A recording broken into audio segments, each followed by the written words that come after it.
حضرت جابر رضی اللہ تعالیٰ عنہ سے روایت ہے کہ ایک مرتبہ رسول کریم صلی اللہ علیہ وآلہ وسلم بکری کے ایک ایسے مردہ بچے کے پاس سے گزرے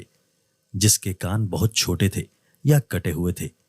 اور یا اس کے کان تھے ہی نہیں۔ چنانچہ آپ صلی اللہ علیہ وآلہ وسلم نے اس کو دیکھ کر صحابہ اجمعین سے فرمایا کہ تم میں ایسا کوئی شخص ہے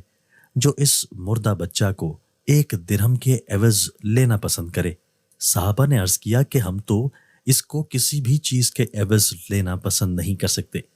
حضرت صلی اللہ علیہ وآلہ وسلم نے فرمایا، اللہ کی قسم، یہ دنیا اپنی تمام لذتوں اور آسائشوں کے ساتھ اللہ کے نزدیک اس سے کہیں زیادہ بے وقت و کمتر ہے، جیسا کہ تمہاری نظر میں یہ۔ تشریح: حضور صلی اللہ علیہ وآلہ وسلم نے بکری کے اس مردہ بچے کی مثال کے ذریعے در حقیقت اس طرف متوجہ فرمایا کہ یہ دنیا ہرگز اس قابل نہیں ہے کہ انسان اس کی محبت و طلب میں آخرت کے نفع نقصان کو فراموش کر دے،